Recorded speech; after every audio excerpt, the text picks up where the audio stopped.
Welcome traders to another YouTube Live. We have the financial market update here where we're going to talk about many different assets.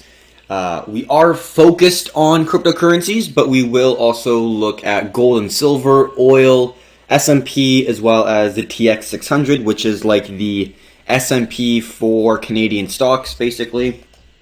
And we'll touch on some economic news topics as well at the beginning, and then we'll move on to charts. But quick look at the spread of the coronavirus here. Total confirmed almost hitting 200,000. Not great to see, obviously. Looking at the number of people who is infected, is the COVID-19 global cases for the Center of Systems Science and Engineering at Johns Hopkins University. So basically, this orange one is going to be mainland China, the number of cases. We have the yellow one, which is going to be the total cases in basically the entire globe other than mainland China. And then the green right here is going to be the total recovered. So we do see that other locations here is definitely going parabolic. We did get a halt here from yesterday, but you know, as the data comes in, it's not looking phenomenal. If you'd like this link, just go on our Discord and ask Keith. I did incorporate it within the COVID-19 discussion, but yeah, it shows you every either country or like state, I guess, whereas like some is more state or province. Like for example, British Columbia has currently 4 deaths and 103 confirmed. Washington has 55 deaths, so it's looking like the south of the border is significantly worse, and they just recently closed the borders this morning. So that's basically all we're going to talk about. I don't want to dwell on this too much, but more or less looking at the main news that we're going to be discussing today is seeing the massive action taken from the central governments around the world. The thought was the Canadian Prime Minister Justin Trudeau was going to announce a $25 billion aid package. He did that, and then he also added a tax rebate, tax cut, kind of addition to the actual package, which is an additional $58 billion. So it's almost at $1 trillion aid package here for stimulus to try to help with the coronavirus. So that is crazy numbers. I believe the previous balance sheet before 2020 was, I believe, a quarter of that. So they might have multiplied it by 4 around. We'll check in maybe another video here, but massive quantitative easing, or just basically printing money from the Canadians. And then also we are going to be listening into what the Americans are going to be doing as well. They're already thinking of $1 trillion just initially to start, and then as time goes on, they'll obviously have to come up with more money to try to keep the economy afloat while they're having major challenges, not just America but globally. And then New Zealand as well, 10.3 billion stimulus to rescue economy. Massive slashes in interest rates as well. I wonder if it says it here. Not exactly. So how they try to measure the amount of stimulus is usually in the percentage of GDP. Canada today announced that they are doing 3% of GDP, so they have a stimulus package that equates to around 3% of GDP. So we will look at the different nations and kind of compare the aggressiveness from the central banks to see which countries may be printing more than others. So we'll keep you guys all updated on that. And then the last thing we're going to look at is Japan also seeing the possibility of handouts of 12,000 yen, which is actually not that much. I wonder if it says it here. Maybe not. Let's just go to yen to dollar, and it was 12,000. So it's only $110 US. So it's really not much, but I'm sure they're gonna come out with more than just one paycheck. They did do it in the past. We can see that. Believe it said it before. Public and the responsible. Yep. So while the government did it back in 2008, I'm just seeing if wow.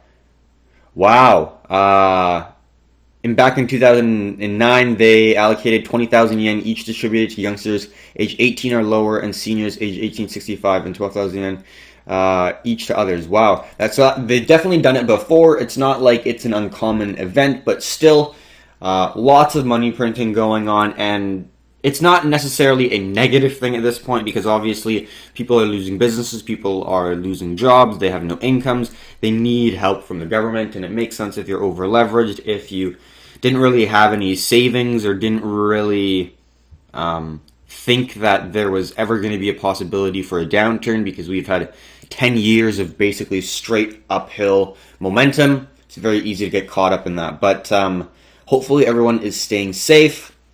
That's kind of the news topic that we're going to be discussing for today. And then America will be also discussing their stimulus package that they are going to be implementing later today. So we will probably be posting within the Discord. Also, just quickly talking about it, where do we get most of our news information? We get it from our Discord. If you just go to news within cryptocurrencies, this is mainly cryptocurrency related news. But if you want a resource that allows you to quickly scan through different news topics within the cryptocurrency sector, this is a great place. Instead of scouring through the internet looking at different websites, this bot collects different information from different websites that are vetted by us and making sure that it's not like a super sketchy website, and it basically just posts here every single time there is something relevant that any cryptocurrency investor or trader might want to know. So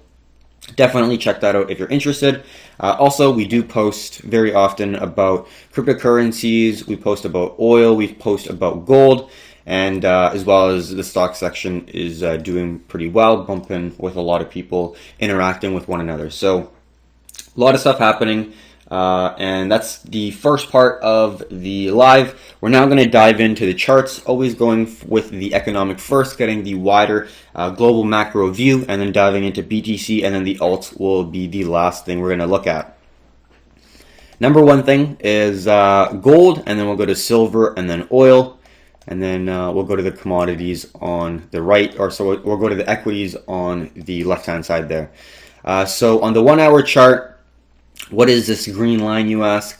Let's go all the way to the daily. We can see if we take some of these, we can, let's just see if it's this guy right here. Let's take some of these off so it's a little bit easier to see, like so. So that is the trend line that connected the higher lows. We can see that there's 1, 2, that's not perfect, but you see these nice rejections off this area, and then this really validated it back in November to December of 2019 with higher lows getting a squeeze with the lower highs, and we got a strong push to the upside. We're now holding that zone right now. We have 6 hours until the daily candle closes. We've had 2 candles hold that zone, closing above the area with wicks to the downside, especially this wick significantly pushing to the downside all the way to our key level of support around 1450. So if we do close below it, that's definitely a lot more bearish, and we'll probably be looking for some level of a pullback and then a retest of the 1450 range. Let's just get our snip and then discuss the potential opportunities that we could see on gold here. So in the bit of the long term, because we are looking at the daily, we know we've already tested this 1450 range before, so it's a possibility we're going to be seeing that range again.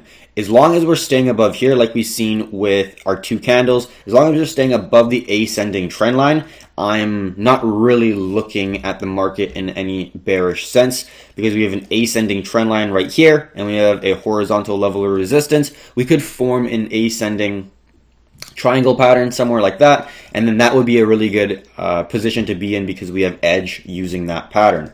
Now in this sense, if it does hold now below this zone, if the 6-hour mark does close at this level, we would be looking for a pullback making a lower high. Now we do see we made a significant lower high. This was the previous high on daily. The next high really is going to be here. So we made a massive move to the downside.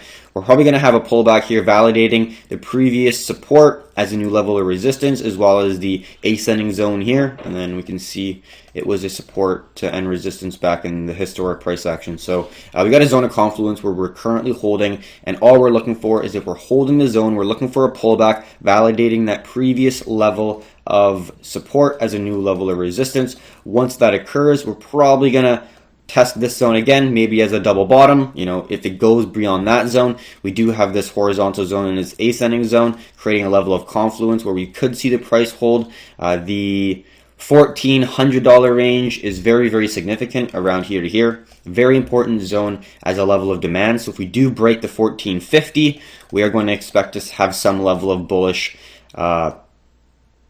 pressure within this area. So that's the outlook that we're going to be looking at for the long term. Zooming into the smaller time frames, it gets a lot more messy because there's a lot of wicks, a lot of volatility around this area. But on the 4-hour, I do notice a nice ascending trend line there. And then we do have a bit of a squeeze. I'm not really going to draw the descending zone as much, but looking on the 1-hour, it does make it a lot more clear. And could look like we broke it. I'm going to put that at the very end of the wick there. And then we can see we haven't exactly broken it yet because the 1-hour still has around 6 minutes left. But it does look like the structure is weakening. And let's get the trend line there. So that's how it currently looks right now. On the 4-hour, we see these higher lows. We see the price closing below the zone. I think it might make sense, especially because we're in such a key level, to wait until the daily close to see.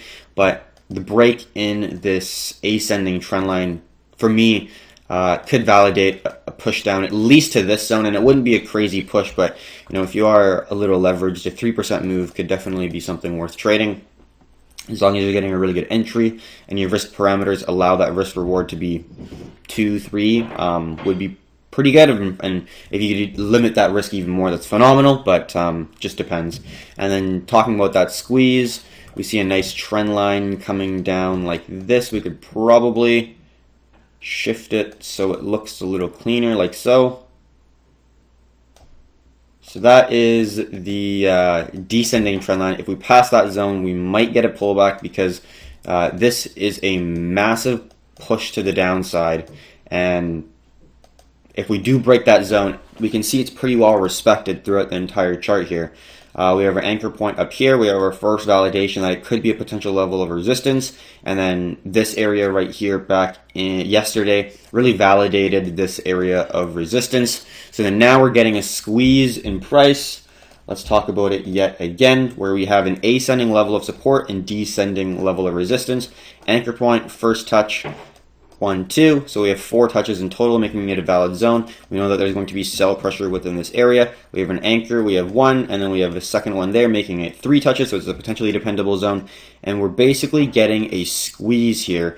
And we do know that this is a strong level of support, so you know, on the way down, we do have to consider this potentially just being a pretty big double bottom. And then if we do, let's say, hold this 1440 level of support, we're most likely going to get a double bottom and we're going to break this descending zone. So right now, we're holding this and we have 2 options. We're either going to first break this and then price is going to come down here and test this support. Now it's going to test this support to see if it's going to break it.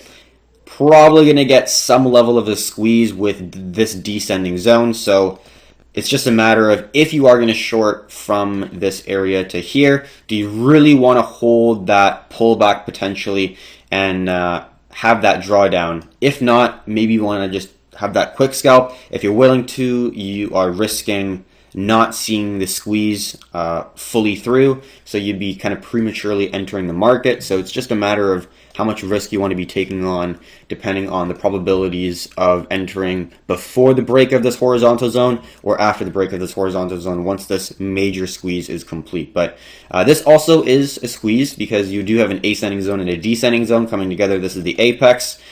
So it is a dependable area, but you do have to consider that there is a key level of support here. So this is the level of confluence that would be, in my opinion, the most ideal situation for an entry, because you have the horizontal zone, resistance, support. You could be a little bit wider, but you have a support and resistance. I'm sure you can see that horizontal zone within the chart. And then you also have the ascending zone right here. Previous support going to be new level of resistance, as well as the descending zone going to be that level of resistance yet again. So we got a lot of confluence that there's going to be sell pressure right around here. So if we're getting a little bit of trailing, and if the price does come around here, if we got one bearish engulfing candle or something, that's going to give us a lot of confirmation that that is a zone of confluence where there's going to be a lot of sellers. But like every single time, we're going to be looking for three things: market structure, price action, and VSA. Overall, there seems to be a decent amount of sell pressure, although there was a lot of buyers to validate this area of support, creating the higher low. As we can see, a significant amount of buy volume, more than yesterday, and as much as the day before when we saw that strong move to the upside. So something to consider, that there are buyers within the market. So that's the analysis for gold. I'm gonna just be patient here and see what it offers us. I'm potentially going to trade an ETF here that's leveraged twice, inverse and not inverse. So then this would be from a potential, let's say, 3% move to now a 6% move. So if you're risking maybe 2% or even 1.5%, that would be a risk reward that would be pretty ideal, worth taking. So that's the analysis for gold. The next one we're going to be looking at is silver. Just making sure that it's recording on the YouTube and TikTok. So next thing we're going to be looking at is the chart of silver. It's just in a consolidation. Let's just quickly take it back to the daily and understand why this zone is such an important area for the sellers. It's because it was such an important zone for the buyers. Looking back at the weekly, very, very strong level, as you can see. Very strong level of resistance back in 06, 07, 09. Significant level within that price action consolidation area right here before we made that massive move up, and then we held it as a very strong level of support back in 2014, 2016, 2017, 2018, 2019. All throughout the last handfuls of years here, we've held this level around $14. We just broke through that level on the weekly. Got 2 days left on the daily. We closed above, and now we got a new candle here. So I wouldn't be surprised if we got a pullback here to validate this zone. We do have a very strong level of confluence around that 1380 mark, right around there. So that is something to consider. Now, in that said, it's a level of confluence. If it gets broken, because it's such a strong level, we're going to assume that there's going to be a pretty significant shift in supply and demand if it does break that zone. Like we saw, if it went and broke the opposite way, there was a massive amount of sellers that got out when the price broke this, because I'm sure there was a ton of people who had stop losses below these areas, because for the last handful of years, we've held above it. So then there's a shit ton of people who entered all along here who are all now in red. So there's more fear within the market because more people are under. They're in the red. Their investment is now in the losses, basically, which is never a good feeling, and it kind of makes you act a little bit of a different way, especially with the whole COVID-19 in the stock market and basically all assets plummeting. If you're not even inexperienced, but if you are a person who doesn't understand that you have to be patient, and if you are emotional while you're investing, it's a really bad time. But if you're patient and kind of can understand the broader picture of the market, this is an opportunity that is something that does not come off very often in life, in my opinion. So now that we talked about where the price is, going to the 4-hour and daily, we see that we're just in a consolidation right here. We are at the lows, and it does look like it's holding pretty well. We are seeing more buy volume coming into the market here. It would be nice to see a couple no supplies, which we don't really see. No supplies would be a very significant reduction in the amount of sell pressure because we're testing a demand zone. We want to see pressure from the sellers. If we're seeing a lack of supply, well, then that could mean that there is a shift in supply and demand, and then we could see a little bit of a bullish push here. But looking at the potential move, we could just draw something like this, and then now we have a descending triangle, and then if we're able to break this descending trend line and then form a market structure higher high, higher low, and then we get the VSA, that could look like a potential opportunity. It would look something along, it would look something along the lines of this, where you'd get maybe a risk of 3 or 4, maybe 3.5 or 4, and then your take profit would be maybe 8, so then your risk reward wouldn't be phenomenal. If you're able to risk less, that's obviously an ideal situation. So then you're risking, or you're getting a risk reward of maybe 3 or a little bit higher, but I don't know if you'd want to be trying to get a risk reward of anything higher than that, because you'd just be having a very, very limited amount of risk that you could be taking on, unless you're just going into the smaller time frames and you're somewhat all right with taking a couple attempts to try to get a good entry here. But that is a potential trade.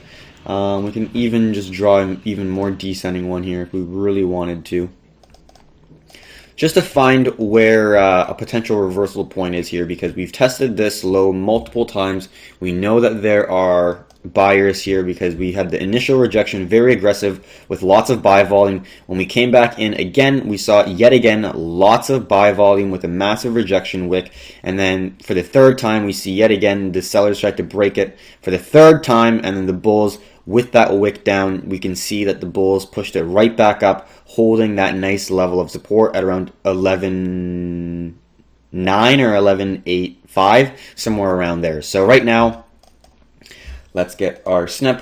What we're looking for is a potential move up while holding this level of support. We're now getting a descending zone, and we're looking for a squeeze, and we have edge playing squeezes because we have a good set of criteria that we can implement using a system that we've cultivated through many hours of back testing and experience. But anyways, we're looking for this to hold. Obviously, if it breaks this, trade completely invalid. If it makes a lower low and holds, if we do see a wick coming and then the body hold, obviously that's a different story. But if we're seeing candle closures hold on the 1 hour, 15, maybe we could see an instant pullback, and that would just be a wick on the 1 hour. But if it's on the 1 hour candle closure, then we're not really interested. But basically, if we see a consolidation here, we're now seeing a squeeze. We're expecting, our bias is that this is going to hold. So what we're looking for is a potential break initially of the descending zone, a higher high, breaking a market structure, previous high. Ideally, we'd like to see something like this. So then we know that there's a previous high here, which is going to be a potential level of support in the near future, with confluence of the descending zone, which is a previous resistance, which is also going to be a new level of support. So overall, that does look like a potential setup. And then we'd be looking for volume as well. So if we do get that somewhere around here, first obvious level of resistance is this descending zone. We would try to move our stop loss here. Initially, it's going to be either here or here, and then we'll try to move that stop loss up if we can. But at the end of the day, what we're looking for is a move from potentially somewhere around here back up to these highs here, maybe even retesting the $14 range that we completely didn't retest back when we fell on the 16th of this month. So could be a potential. It makes sense. We're seeing that consolidation here on the smaller time frames. Like anything, when you are changing direction, you have to go, well, you don't have to, you could just have a massive pullback, but Usually in normal market structure, you're going to have a downtrend where you're making lower lows and lower highs into a consolidation where you're going to have some sort of lower stopping of lower lows where you're not going to see a lower low, and then you're going to see some form of consolidation. And then if you do get a move to the upside, you're going to have a market structure higher high, you're going to have some of a higher low, ideally something like this, and then you're going to see bullish indications, bullish engulfing candles, double bottoms. You're looking for pin bars, you're looking for no supplies, and basically we got a list of criteria, but those are some of the stuff we look for. So that is a potential opportunity there for silver. I think other than that, not much to talk about. So, it's a bit of a hedge here because gold, in our opinion, looks a little bit more of a short. Like we talked about, let's just go on the 15-minute to discuss a little bit more. Well, we're not really going to be looking for it because we already talked about it, but, it is a difference of a bias, which is actually a good thing because it's a correlated asset. So, we could be thinking one thing and we have a couple options, and we'll just wait and let the market kind of give us a direction, and then we'll trade that direction. A little bit more long side on silver, a little bit more short side on gold. This is the gold and silver weekly ratio, or the gold and silver ratio on the weekly chart. I'm not going to discuss too much about it. We got a massive explosion breaking the ascending resistance, so we're going to have a blow off top before we're potentially going to have something like this back in kind of what we had in 2010 when gold was really moving. We're looking for that kind of parabolic move where silver is exponentially going higher than gold, because that's when you know that there's a lot of speculation in that market. And gold, Bitcoin's even more speculative than silver, which is more speculative than gold. So that's the structure of how we're going to look at volatility. So, wow, holy shit, it just hit it. We were talking about, where's the commodities here? We were talking about oil here. Initially, here it is. Since the gap down, the price of oil has been in a trading range around $35 and $30 with some wicks to the downside. It looks like we're testing their support right now. If we see a break in this consolidation, I think we'll drop even lower, squeezing the shale oil producers even more in the USA. Keep in mind that most shale producers in the US have a cost of over $40 per barrel. While I was posting this, it was at 29, and then what did we get from that point onwards? Actually, I posted a pretty informative, I should say, little market structure here. We see 1, 2, 3, 4, 1, 2, 3, 4. Multiple times it was tested, and then we see a push to the downside, holding, push to the downside, and holding. That previous support is going to act as a new level of resistance. Previous support, new level of resistance. We also did have this descending zone that could have acted as a zone of confluence if we did see a consolidation a little bit further, if we did get the buyers to hold this zone, but we did not. We got an instant rejection back down. But yeah, this is absolutely free. We talk about it within our Discord, and we just described the overall price action. And then we talked about, I think we could hit $22 looking at the larger time frames. We talked about the larger time frames. We saw the high, the lower high, the low, lower low, lower low. We saw anchor point, 1 touch, 2 touch, and this is going to be the 3rd touch, making it a dependable zone. And we see oil obviously can just absolutely fall like a brick, so it's not too much further until we hit the $22 range, which is in confluence with the previous level of horizontal support. So that's what we were looking for, and it looks like we did hit 22.45 or 40, somewhere around there. And yeah, this is that chart here. So we could change that a little bit. Basically, we've hit that support, so that was a massive move, obviously. But we now are at a strong level of support here for oil. Doesn't mean that we're instantly going to hold, but as we can see in the past, we've rejected pretty well off it the previous 2 times. The first time we initially rejected had a lot of volatility with moves to the upside and downside. The second time, it was a pretty quick rejection with a double bottom with wick just touching the end of that trend line. We'll see how this acts. It's the weekly chart, so we got a definite, 3-4 weeks to see if it's going to show some price action pattern. And then on the daily, We see that the price just got there now, so we're probably going to have some level of consolidation here. I think that this descending trend line will play a part of that consolidation, whether that'll be here or a little bit higher. I think that will play a part of some trend line. I don't exactly know, but we'll see how it goes. It might be moved a little bit. We're not going to completely marry our trend lines, but it just looks like something that could occur just from looking at charts so often. You kind of get an idea of how the structure of the market's looking. So that's oil. Hit a little bit of coffee. Next thing we're going to be looking at is some indexes and just one currency, the US dollar. Bitcoin's looking a little bit more bullish. Gold is, let's see how gold is looking. It's holding. Silver is not looking bad. All right, let's talk about the S&P 500. We also incorporated the TX60, which is kind of like the S&P. It's going to track the largest, or I think the 60 largest companies in Canada, I believe, because it's like the S&P TSX 60 index. So it's basically going to track the largest 60 companies in Canada. But basically, we're going to start off with the S&P here. On the 4-hour chart, we've been talking about this. Watch a video yesterday. Exact same situation. We're just holding this nice level of support here. We could draw a descending zone, so keep in mind that if it just presses below the zone, we're not going to instantly think that it's going to absolutely drop.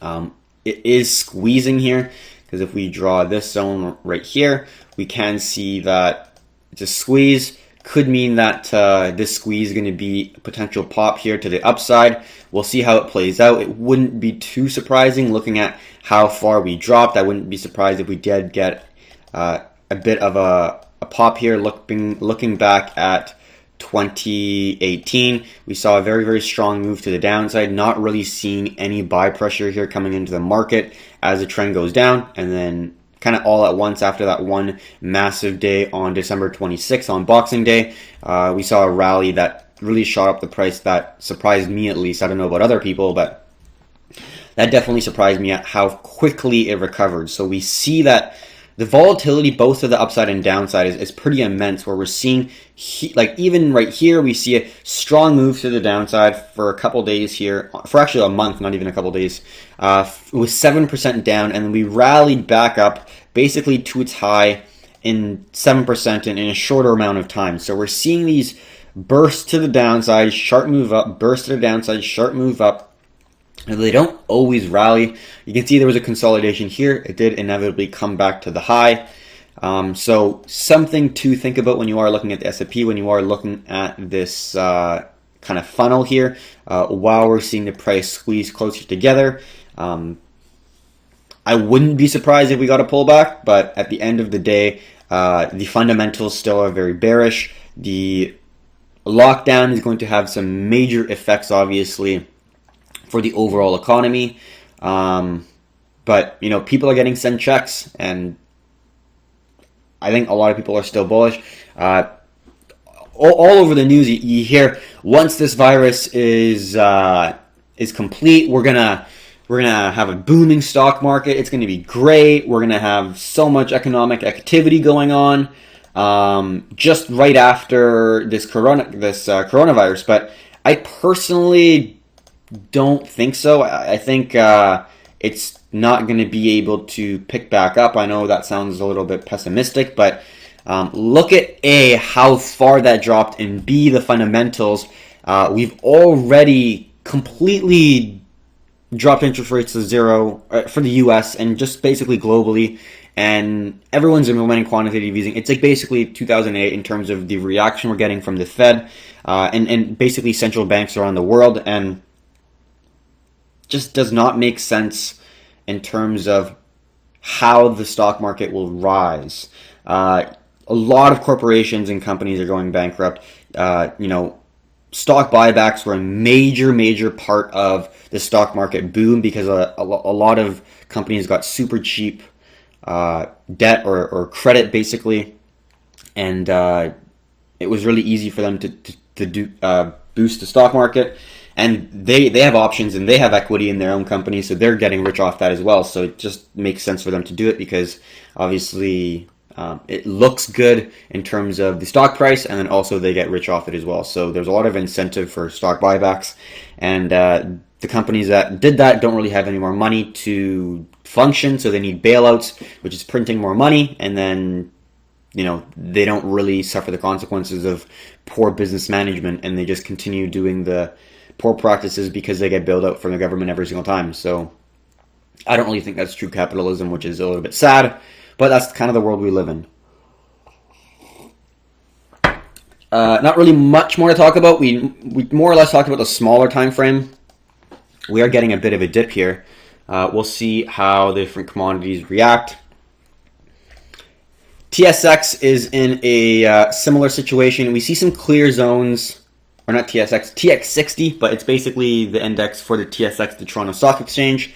And we're seeing the price now push below the zone. We did get a pullback validating the previous support as a new level of resistance, and now we're getting a push down, really validating that level of support, previous level of support for a new supply zone at around 743. So we'll see how far it goes in terms of if it will. We do see that we did get a recovery from a wick down here.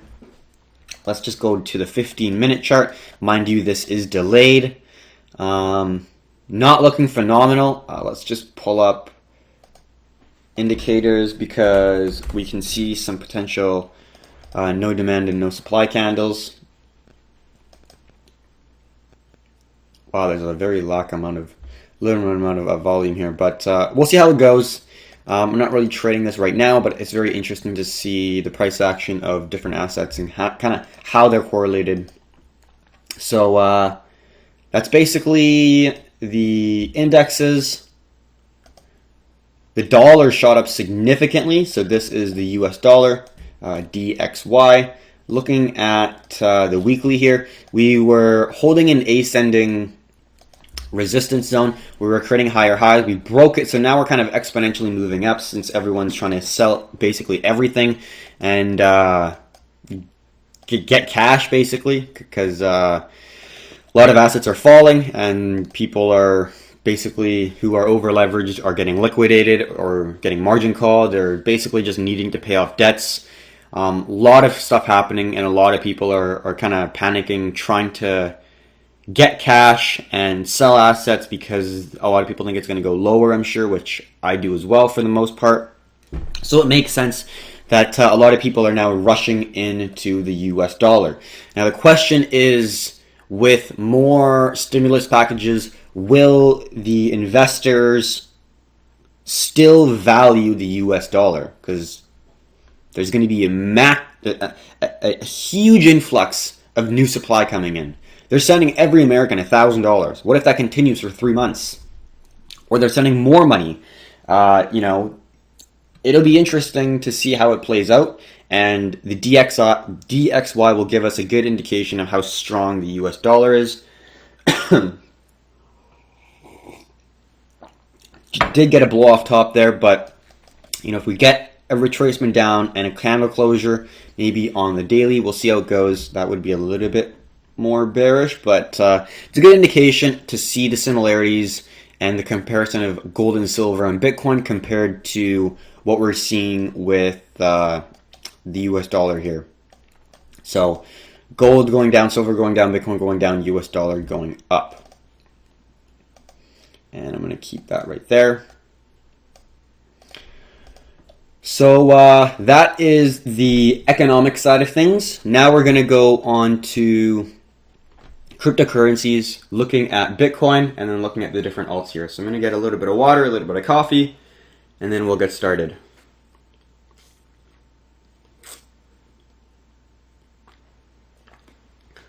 All right.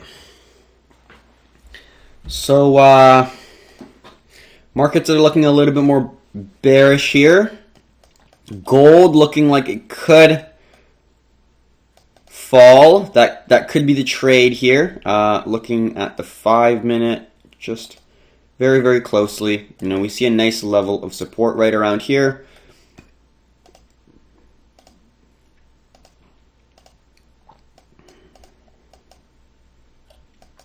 we'll see how that goes. And put that there. So, you know, the trade doesn't look bad here, actually.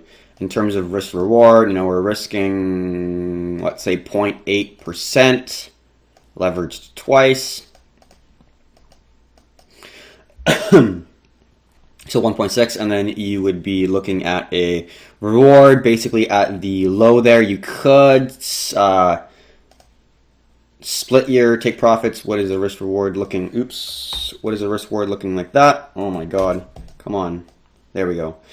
1.88, not ideal. I think we could push it to at least 2. So maybe like at the very, very bottom there would be pretty good. And then your next take profit would be looking at around 3. So we'll see how it goes. I'm still going to try to get this done before I look to enter here. But that does look like a good potential. I'll try to finish this before we look to enter, but it's only a 5-minute chart. I think the 15 would be a better opportunity to see a candle closure on the 15. A nice pullback with a potential no demand, maybe a wick to the upside, and then that would look like a pretty good opportunity here. We'll see how it goes. I'll keep it on the 5-minute.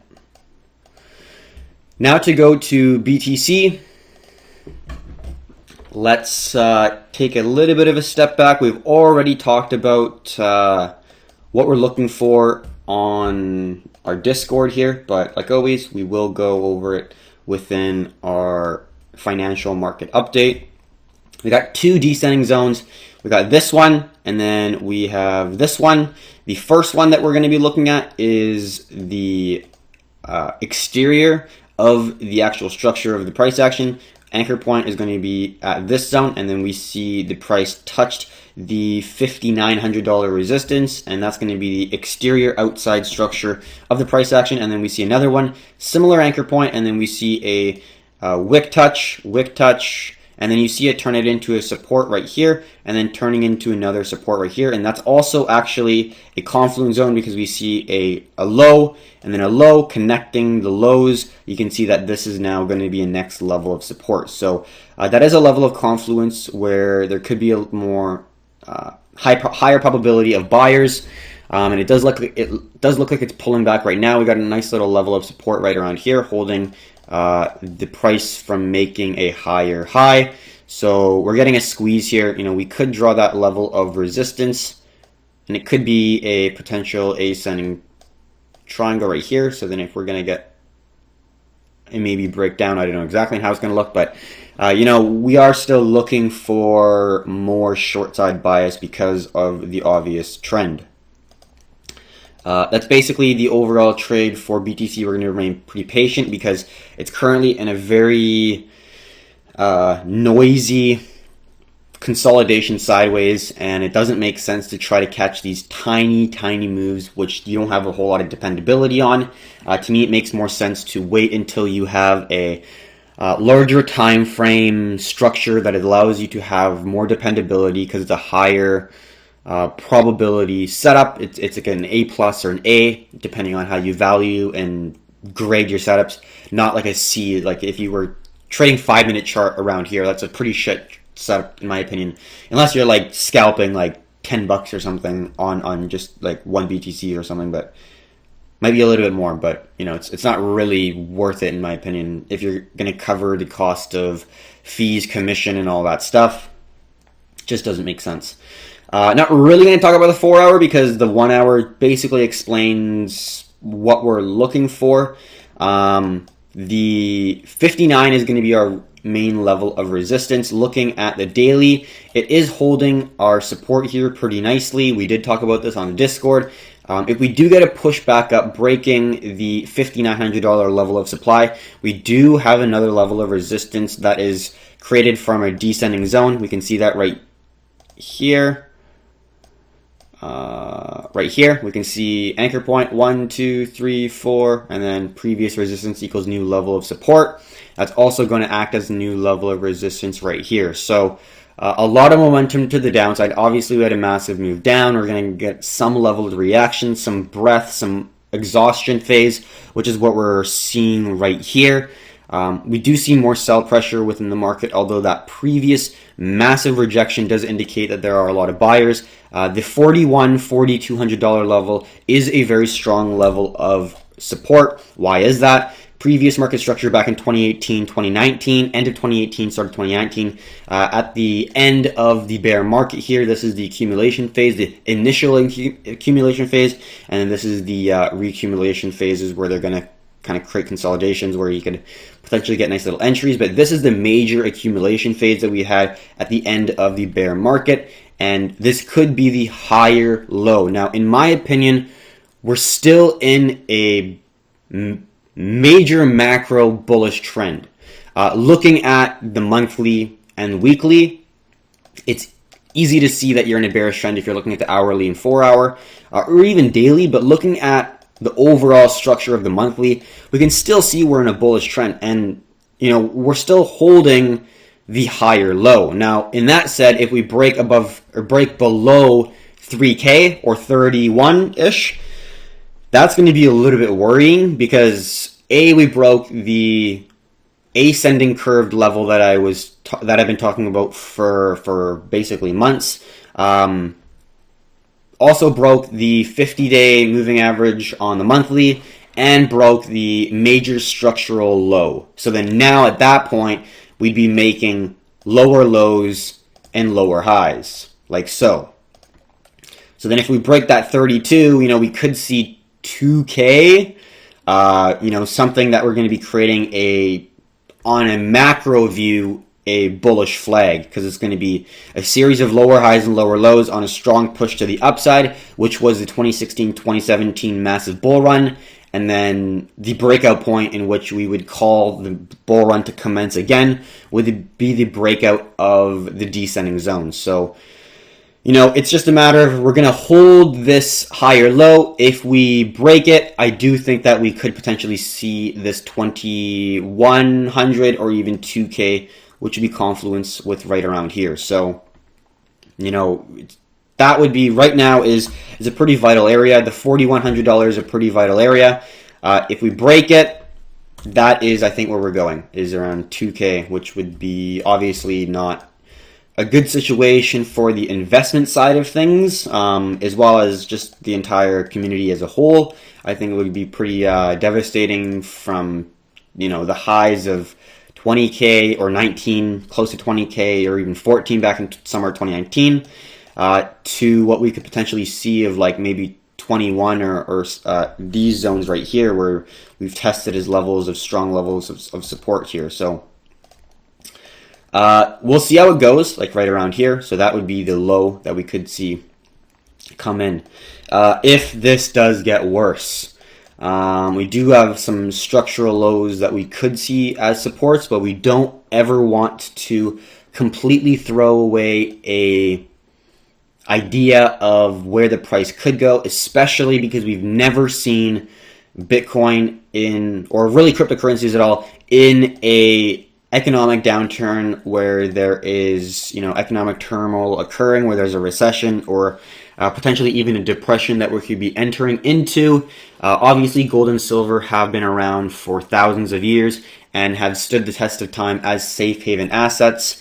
And we can speculate that Bitcoin and some of these major alts like Ethereum are going to hold up as well, and will provide a very significant potential for some major upside appreciation. But we don't know that. We can speculate that, but we don't know that for sure. So we'll see how it goes. Obviously not looking great right now. We've already talked about where the price could go as a low. In my opinion, I don't think it could go much lower, but imagine getting Bitcoin at 2K, like even in summer of this year. Imagine how many you could buy at 2K. That's pretty crazy, and the move that we could get here. But we got to keep that in mind. We got to understand the macro view and where the monthly is. We got to still be able to buy at those levels, even when the entire market is telling us Bitcoin's dead, Bitcoin's not coming back, miners are going to lose money on just mining itself. It's going to die. The network's going to die, and it's not going to become an asset anymore. You know, we saw people talk about that over here, and who was accumulating? You know it. Same thing. If we get to these levels here, you know, strong level of confluence for the major macro bullish flag, we're going to be sure as hell accumulating when we're at the $2,100 level if we get there, right? So we'll see how it goes. You know, we do want to not assume that even if we get to the level, we're not going to assume that this is guaranteed going to guaranteed going to hold here. So we still want to manage risk even when we are investing in it. But at the end of the day, these accumulation phases are investments. They're not going to be trades, right? So it's different mentality that you're bringing to the table when you are investing versus trading. So that was the macro view. Hopefully you got some insights as to what we think could potentially happen. Like I said, there's no way of knowing how Bitcoin is going to react to a recession or depression. We're seeing massive printing by basically all central banks, which is, in theory, good for Bitcoin in the long term. But in short, because basically every asset is going down, we don't know how far it's going to go. And because Bitcoin is a speculative asset, it's hard to understand the tangible value other than the network value that it provides, being able to send value across the globe pretty well instantly compared to a lot of other methods. So there's value, but how do you value that, right? For a company, you see how much its revenues are, how much you see it's profiting, you see its cash flow, you see its balance sheet. You can value it. You can assess the asset that it has, the liabilities. It is an easy to approach method of valuing a company to some degree. Obviously, there's going to be factors to play into it, but you know, there's like hard numbers you can value a company with, whereas cryptocurrencies, it's a lot harder to value. It's a lot harder to place a dollar value on a certain amount per coin, not just Bitcoin, but basically all cryptocurrencies. So there's going to be, in my opinion, a lot quicker instinct to sell something, because people who don't really understand the value of it will think, okay, I don't know how low this can go. For example, if you're thinking of American Airlines, okay, they have collateral, they have airplanes, they have their entire company that they have for like manufacturing and whatever they do for like how they basically go about conducting their business. They have, you can see their balance sheet. You can go into the 10K and 10Q and see the assets that they're holding and the revenues that they're generating, and you can see that. But with cryptocurrencies, you don't really have that option. So for a lot of investors, you're going to drop the more speculative asset, which is Bitcoin. Good for us who truly believe in the asset class. So then we're able to potentially dollar cost average at these lower lows. But at the end of the day, the investments that we're having within the cryptocurrency space are definitely bleeding. You know, if you've invested basically anytime above 5K, which I'm sure is many of you. So we'll see how it goes. Jumping kind of right into the smaller time frames here. Not a whole lot more to talk about. We do have an ascending zone. If we break it, high probability of moving to the downside. We do have that level of support like we talked about on the larger time frames, but we don't want to assume that a support will not break. Obviously, we're in a major downtrend, and we can't really assume anything. We gotta let the price action lead, and we follow, which is kind of any trader's goal in some sense. You're not trying to exactly predict it. You're trying to create a story using the different tools that you have, if you're using indicators, whatever it may be, and you're trying to create a story and basically let the price action lead, and then you follow. And right now, we are looking for a potential short. We do see a little bit of bullish momentum, but overall, we're holding an ascending trend line, and if it breaks it, we're looking for our market structure, price action, volume spread analysis to kind of coincide together to create a good story where we're going to have a strong level of bearish volume come into the market and a weakening of the demand, a weakening of the buyers, and we're going to get that shift in supply and demand. That is the goal of a potential trade here. Hasn't come into effect yet, so we're not really going to take any action, but if it does, you know what we're doing. Looking at the Supply and demand, this is the longs and shorts. So the chart on top, which provides the candles, is going to give you the amount of longs that are opened on margin on the Bitfinex exchange. We can see there's not a lot. We had around this zone right around here. Let's just put this down. Oops. Around this area here, it was a very strong level of resistance that the price was resisting to go above. Once we broke it, this was basically the reverse head and shoulders breakout at the $7,800 level when we went from 78 to 91 very, very quickly. Lots of bullish activity, lots of people longing. And then we halted at the high here, and this was that pullback after we hit the $9,100 zone. We came back, and then we got a second injection and a second wave of buyers to come in, bring the price right back, kind of bring the amount of long positions open right back to kind of the all-time high here. And then the buyers could not sustain it, got another pullback, but the pullback was more severe. And once we broke the strong confluence zone that we were having at the triangle up the top near 10.1, we really plummeted. And then once we broke that consolidation support right around here, that for me was more of a confirmation and an indication that the bulls are just not coming back. They don't have the confidence. They don't have the conviction that they used to, that the buyers and the price will appreciate and the buyers will come in. So not looking great for the longs. I'm just going to get some water here.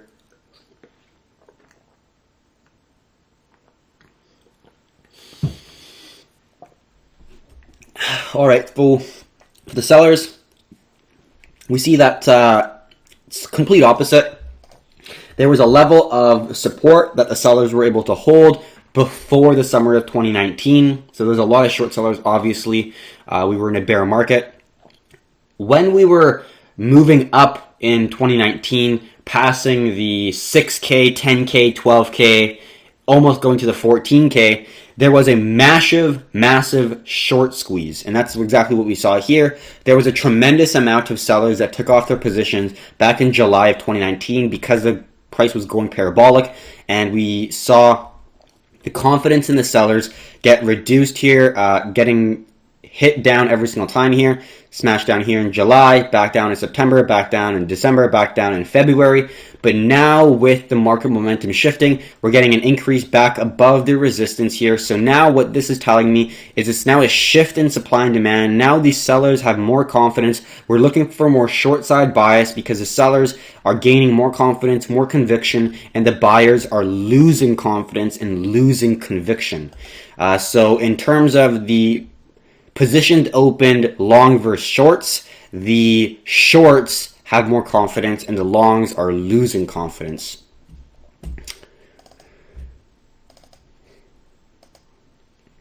So next thing we're going to be going over is some alts.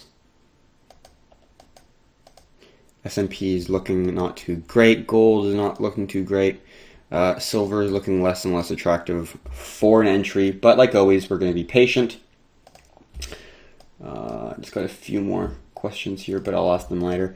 The next thing we're going to be looking at is the different alts. We got Ethereum, XRP, Link, EOS, and BNB. I think we're just going to go Ethereum because for the most part, because it's such a volatile market, we're going to be looking at Bitcoin mainly for potential trades because A, it's going to be super volatile breaking out of this consolidation in my opinion, and we're going to have more than enough volatility to capture a solid trade if we are able to get it. And B, we don't want to be, in my opinion, looking at too many alts because BTC is the market leader. Bitcoin is the king of the cryptocurrency market. You want to be trading the market leader.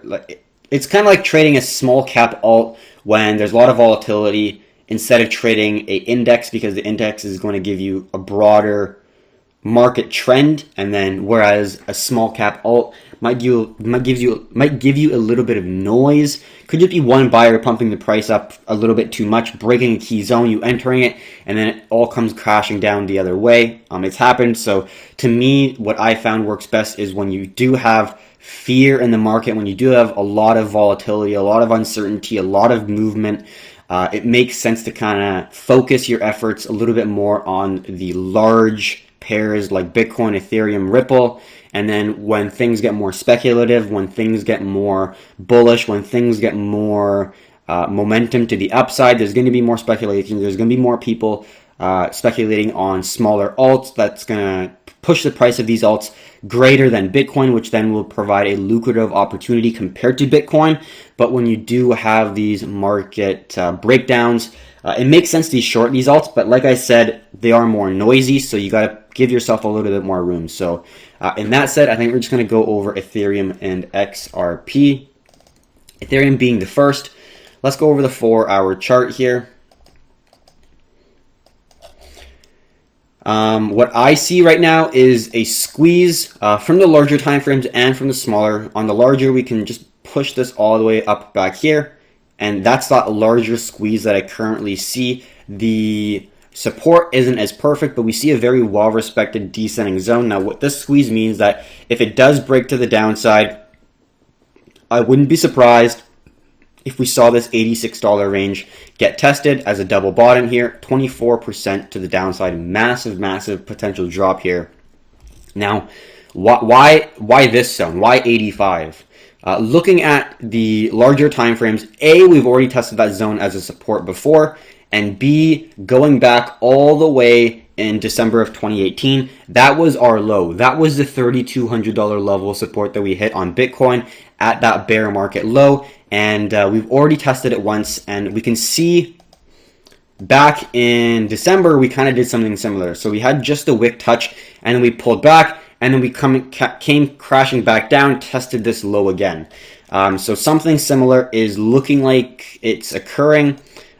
In that said, we got a wick down, and now we came back up. Obviously, it's a lot more aggressive because the push to the downside was just so significant. But at the end of the day, it does look like we are coming back down here. Now, this does mean that, like last time, it could be a little bit slower of a relief, where it's not going to be a crash down. It'll be a bit of a fade that we call it, where it's going to slowly fade and slowly hit some stop losses here. So that could be the trade of Ethereum.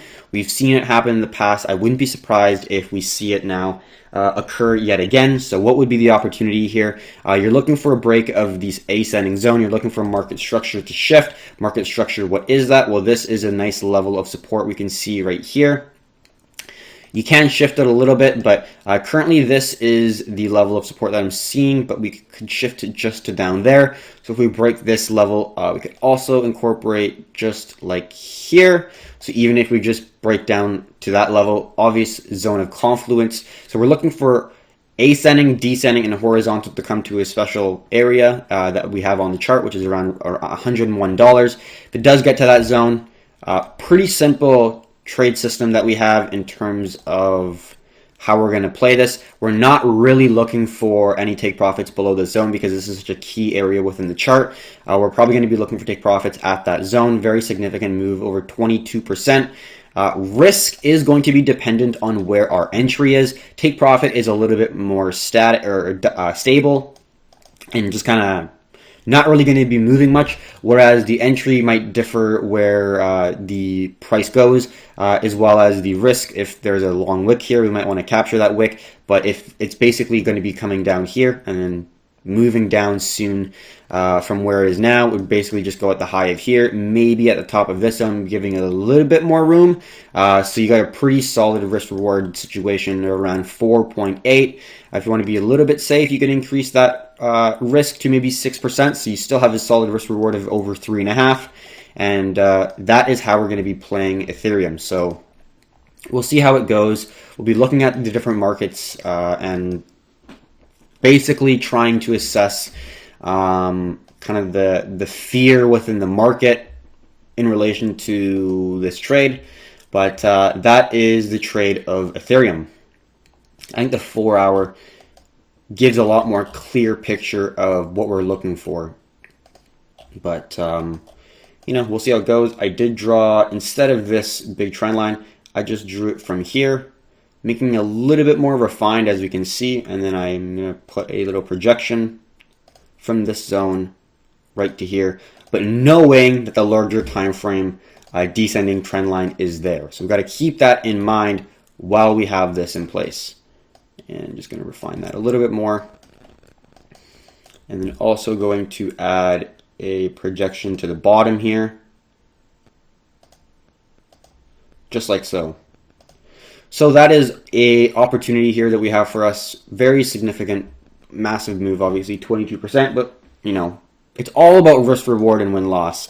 It's not about if you make 22% or 2%, because it obviously matters how much you're risking. If you're risking 0.5%, pretty good risk reward. If you're risking 10%, really, really shitty risk reward. So depends more on the stats, not just the, I guess, pips captured, is how much pips you're risking as well, or percentage, depending on how you want to look at it.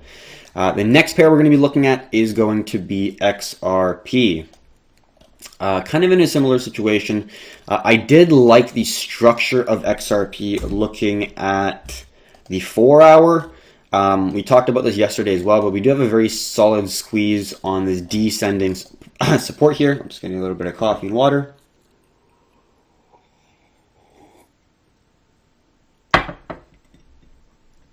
All right, so we got this descending zone connecting the lower lows, and we've held it very well for a nice lower low here. We got a type A with a type B candle closure very close to that zone, and then we got another type A. So we've already kind of had that double bottom, and we're squeezing closer to the apex. This is a descending wedge pattern, which is theoretically more bullish. Usually you find them more on bullish momentum, and then this is a pullback, and then you get a strong move towards upside once you break that consolidation phase. But you know, we're getting it from the momentum to the downside, so we're still playing it the same way in terms of market structure and price action, breaking out towards upside and stuff. But if we do break to the downside, there still is a potential play here, but I think it makes sense to look on the 4-hour chart. So we're getting a squeeze right here, and there's basically two options. We're going to get a break and then a potential move to the upside to test previous levels of resistance, and that's going to be a pullback. Could be a potential entry that we're going to be looking for. Around here would be a really good entry for a zone of confluence. If we get that, that's a good opportunity. If we stick below the resistance, we're going to look for a previous support, new level of resistance, and confluence with our resistance that we were holding. So that's how we're going to play it. Very, very simple. We'll look at the volume, we'll look at the smaller time frames, but in terms of the overall market structure, that's basically how we're going to play it. And we do see a potential here for a move from 14.31 to maybe like the low there, kind of deep within the wedge, falling back down, kind of similar to the Ethereum trade in terms of the short. And then looking at the ascending zone that's connecting the lows, we could say that this is a pretty well-defined pullback right at the zone here. We do see a lot of buy volume within that candle, which isn't ideal. If we got not a lot of volume to come within that candle, that would be really, really significant. But there's a decent amount of volume, which is not great for our trade. So just going to make it green. So that's basically the trade. I'm not looking at this ascending zone as much. This zone right here, I'm mainly looking at the squeeze from this descending zone and this descending zone as well. So we'll see where it goes. We'll see where it takes us. I'll mainly looking at Ethereum more for a short rather than XRP, but it still looks like an opportunity. If it maybe creates a double top here and the second push up has a no demand candle, that would be something to be looking for. And if it breaks a previous support right here, then that could be a good potential entry.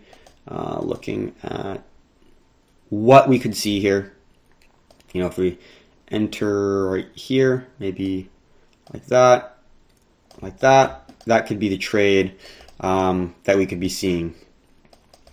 So we'll want to see price action confirmation at this zone, but in my opinion, that would be the highest probability situation for XRP, and then for Ethereum, kind of a similar situation. So definitely a little bit more short bias here.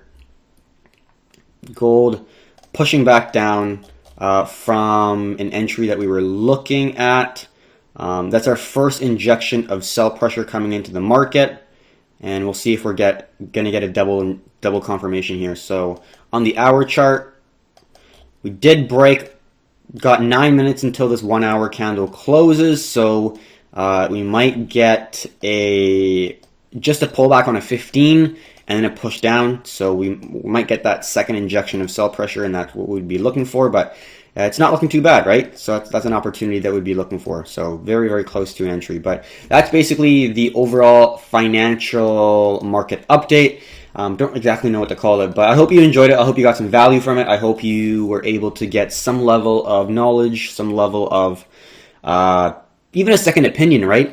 Doesn't mean that I'm right and, I am gonna get every single call right. There's no way.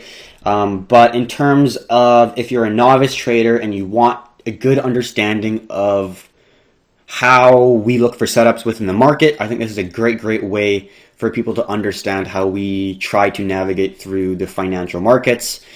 We have been expanding. We were mainly focusing on cryptocurrencies with our members as well, but I think at this point we are potentially going to expand and trade gold, silver, S&P, and even for us at least, the TSX exchange TX60, because I have free trading.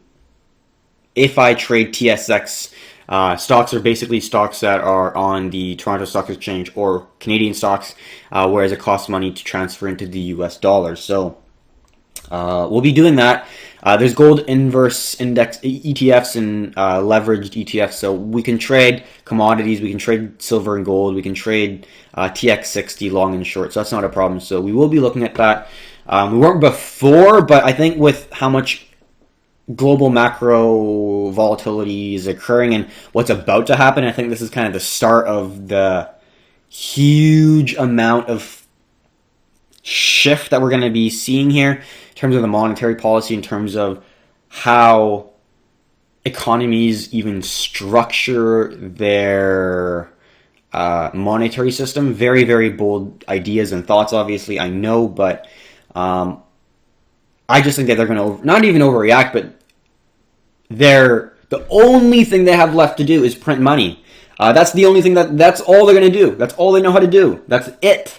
And just simple supply and demand. Think of a person having unlimited amounts of anything. If you distribute it around the entire globe, it's going to lose value, right? If everyone has it, you're not going to want it. That's the whole idea of it. So I know it's simple, but I hope you got some value from this, and you don't have to. You can think that the entire analysis is incorrect. We don't really care. We do this because we want to help, and because we think that having some financial education and being able to understand how to read the charts of financial assets is a lifelong skill that is very valuable, and will, even if you're a long-term investor, will be able to provide you with useful ways of managing risk, looking for potential areas of take profits, or being able to manage your investment instead of, I'm going to put money in here and not touch it for the next 60, 50 years. Because yes, that is a strategy, but I guess if you're wanting to be more active, that's obviously not a great strategy. But overall, thank you very much for the engagement and for the support that you guys have been providing. The Discord has been absolutely booming in terms of the activity, which is great to see. Everyone's being very welcoming and talking very nicely, and it's definitely a great community to be a part of. Stock section is going nuts. A lot of people discussing many things. We see a lot of interest in the Performante Premium as well, in terms of the activity going on there. So it's great to see, and let's just keep on trying to take these really high probability setups. Keep on trying to update everyone on the news for all things global macro, and kind of create community where people understand, or try to understand, what's happening in our crazy world we're living today. So thank you very much, and until next time, happy trading.